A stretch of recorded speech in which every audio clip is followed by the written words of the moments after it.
नमस्कार दोस्तों, मेरा नाम हिमांशु राज है और मैं स्वागत करता हूं आप लोग सभी का अपने चैनल ब्लू टाइज में।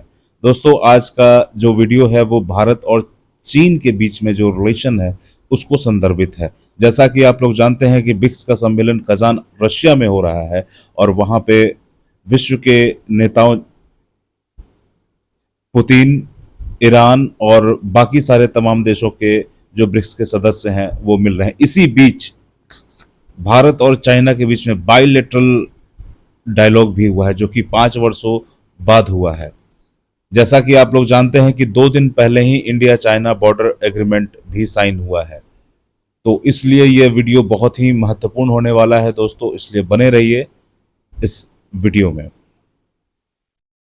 दोस्तों, इस वीडियो में हम जानेंगे कि रूस की जो भूमिका है और पश्चिमी देशों की जो प्रतिक्रिया है, इन सारे मुद्दों पे हम लोग इस वीडियो में बात करने वाले हैं। तो चलिए दोस्तों, शुरू करते हैं ये वीडियो।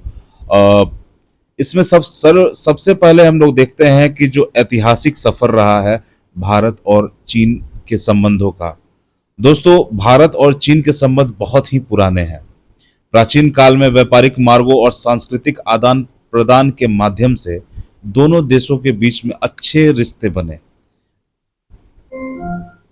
जैसा कि आप लोग जानते हैं कि जब भारत हमारा आज़ाद हुआ उस टाइम से नेहरू जी और जो चीन के उस टाइम पे राष्ट्रपति थे, उनके बीच में गहरी दोस्ती देखी गई और साथ में एक नेहरू जी को उम्मीद भी थी कि भारत चाइना एक अच्छे दोस्त बनकर उभरेंगे। साथ ही उन्होंने हिंदी चीनी भाई भाई जैसे प्रमुख नारों को भी प्रचलित किया था। सब कुछ बढ़िया चल रहा था, लेकिन 1962 के युद्ध ने इन संबंधों में बड़ी दरार डाल दी। इसके बाद से दोनों देशों के बीच सीमा विवाद और कूटनीतिक तनाव ने रिश्तों में खटास भर दी। हालांकि 1980 के दशक में दोनों देशों ने कूटनीतिक प्रयासों के जरिए संबंध सुधारने की कोशिशें जरूर की। कई समझौतों के बाद सीमा पर शांति बनाए रखने के प्रयास किए गए, लेकिन 2020 के गलवान संघर्ष ने एक बार फिर इन रिश्तों में तनाव भर दिया। दोस्तों, अब बात करते हैं हम लोग 2019 के मल्लपुरम शिखर सम्मेलन का, जिसमें शी जिनपिंग और मोदी जी की मुलाकात हुई थी। 2019 में एक बड़ा मोड़ तब आया जब चीनी राष्ट्रपति शी जिनपिंग ने भारत का दौरा किया और तमिलनाडु के मामल्लपुरम में प्रधानमंत्री नरेंद्र मोदी के साथ एक अनौपचारिक शिखर वार्ता की। इस मुलाकात में व्यापार, सांस्कृतिक आदान प्रदान और पर्यटन को बढ़ावा देने पर जोर दिया गया। मामल्लपुरम की यह मुलाकात भारत और चीन संबंधों में एक नई शुरुआत के रूप में देखी गई, लेकिन सीमा विवाद उस समय भी पूरी तरह हल नहीं हो पाया। दोस्तों, समय है अब 2020 का, जब गलवान संघर्ष सामने आया। दोस्तों, इसके बाद 2020 में गलवान घाटी में हुए संघर्ष ने इन संबंधों पर फिर से तनावपूर्ण रिश्तों को बना दिया। इस संघर्ष में 20 भारतीय सैनिकों ने शहादत दी और यह घटना भारत चीन संबंधों में एक महत्वपूर्ण मोड़ साबित हुआ। दोनों देशों के बीच सैन्य और कूटनीतिक संवाद महीनों तक बंद रहा और सीमा पर तनाव लगातार बना रहा। दोस्तों, साल था 2022। जैसा कि कोरोना का जो टाइम था, उस टाइम पे सारे अन्य देशों के साथ साथ चाइना के साथ भी हमारे जो बॉर्डर डिस्प्यूट थे उसके डेवलपमेंट पे विराम लग गया था। सभी देश तकरीबन कोरोना महामारी से लड़ने में व्यस्त थे। इस बीच खबरें आती रही कि चाइना ने अरुणाचल प्रदेश और लद्दाख के बहुत सारे क्षेत्रों को अपना अपना बताकर, अपने मैप में बताकर बार बार ऐसी हरकतें चाइना की तरफ से होती रही, जो कि भारत के लिए काफी दुखद भी साबित हुआ। दोस्तों, साल 2022 आता है और G20 शिखर सम्मेलन बाली आता है। 2022 में बाली में हुए G20 शिखर सम्मेलन के दौरान प्रधानमंत्री नरेंद्र मोदी और चीनी राष्ट्रपति शी जिनपिंग के बीच एक संक्षिप्त मुलाकात हुई। हालांकि यह कोई औपचारिक वार्ता नहीं थी, लेकिन इसे दोनों देशों के बीच संवाद की एक नई शुरुआत के रूप में देखा गया। इसके बाद साल 2023 में जोहान्सबर्ग साउथ अफ्रीका में ब्रिक्स शिखर सम्मेलन आयोजित होता है। 2023 में इस शिखर सम्मेलन के दौरान पीएम मोदी और शी जिनपिंग की फिर से मुलाकात हुई। यह बातचीत भी औपचारिक नहीं थी, लेकिन इसे द्विपक्षीय संबंधों में तनाव कम करने के प्रयासों का एक हिस्सा माना गया है। दोस्तों, अब हम लोग आ जाते इस बैठक में दोनों नेताओं ने स्वीकार किया कि सीमा पर शांति और स्थिरता आज के समय की सबसे बड़ी जरूरत है। यह वार्ता सीमा समझौते को अंतिम रूप देने की दिशा में एक निर्णायक कदम साबित हुई।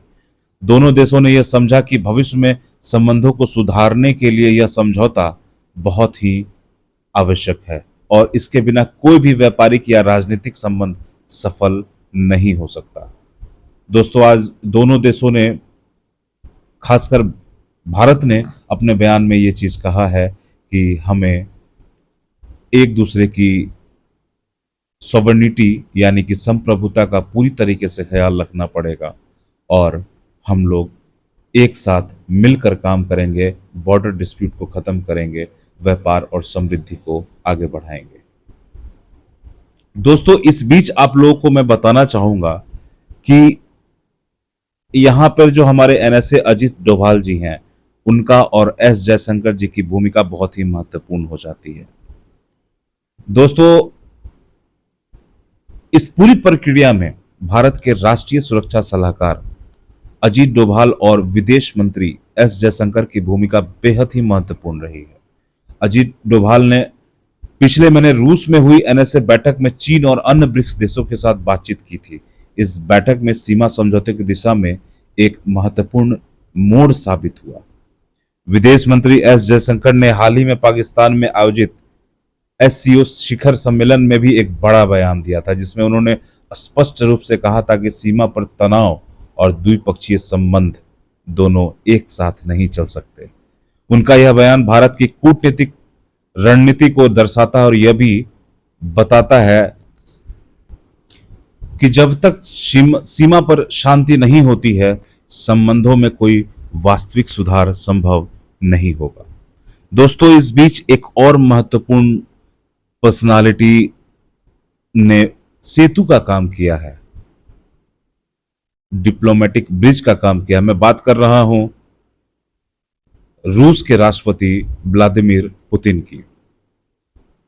इस पूरी प्रक्रिया में रूस की भूमिका को नजरअंदाज यानी कि पुतिन की भूमिका को नजरअंदाज नहीं किया जाता। रूस ने भारत और चीन के बीच में एक कूटनीतिक पुल, डिप्लोमेटिक ब्रिज की तरह काम किया है। कजान में हुई ब्रिक्स बैठक या फिर अजीत डोभाल की रूस यात्रा, इन सभी में रूस ने मध्यस्थता करते हुए दोनों देशों को एक मेज पर लाने में अहम भूमिका निभाई है। रूस के इस कूटनीतिक प्रयास से भारत और चीन के बीच में संवाद के नए रास्ते खुले हैं, जो केवल द्विपक्षीय संबंधों के लिए नहीं बल्कि वैश्विक राजनीति के लिए भी महत्वपूर्ण है। दोस्तों, इस बीच एक चीज और समझने की आवश्यकता है कि पश्चिमी देशों की कुछ चिंताएं हैं। भारत, चीन और रूस के बीच बढ़ती नजदीकियां पश्चिमी देशों के लिए चिंता का कारण बन रही है। अमेरिका, कनाडा और यूरोप इस नई कूटनीतिक धारा को अपने वैश्विक प्रभाव के लिए एक चुनौती के रूप में देख रहा है।